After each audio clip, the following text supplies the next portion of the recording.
Assalamualaikum warahmatullahi wabarakatuh, and a very good morning to all students of One Mutiara. Selamat pagi kepada semua murid-murid Satu Mutiara.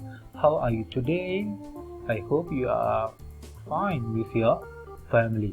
Okay, saya harap awak semua sihat dan ceria dan bersemangat untuk belajar bahasa Inggeris bersama Mr. Fizri.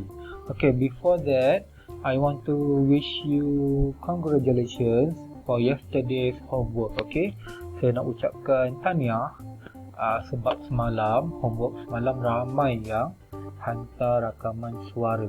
Okay, so sangat berani dan sangat confident untuk bercakap bahasa Inggeris. Salah sikit tu tak apalah, no problem.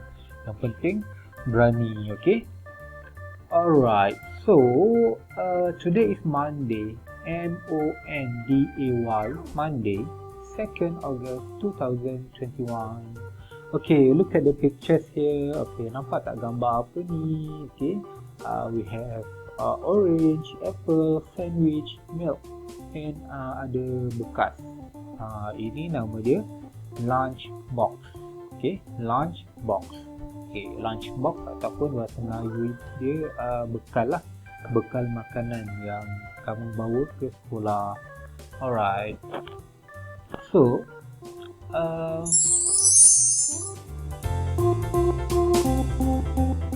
okay, today's homework is very interesting, sangat menarik sebab awak kena buat lunch box. Alright. So, you have to open your module page 83. Okay, muka surat 83. Ada soalan ni, my lunch box.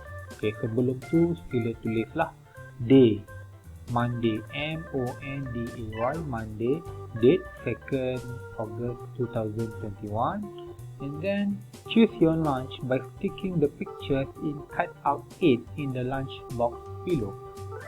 Okay, then find a friend with the same lunch. Okay, nak find a friend ni tak boleh lah sebab kita tak bersekolah.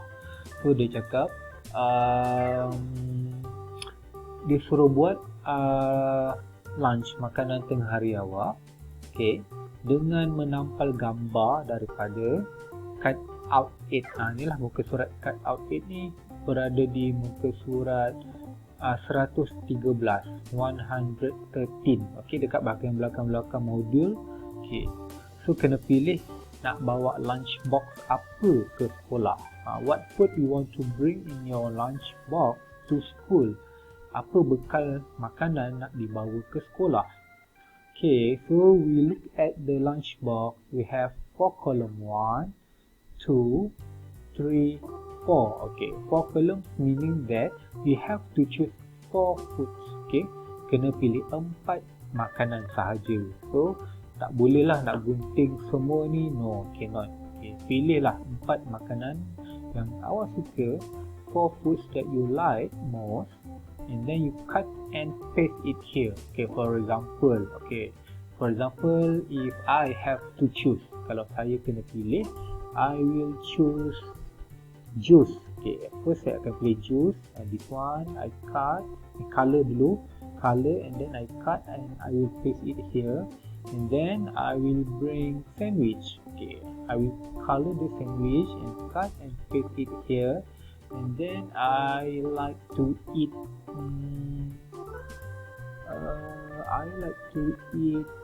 apple. Okay, so I will bring apple too.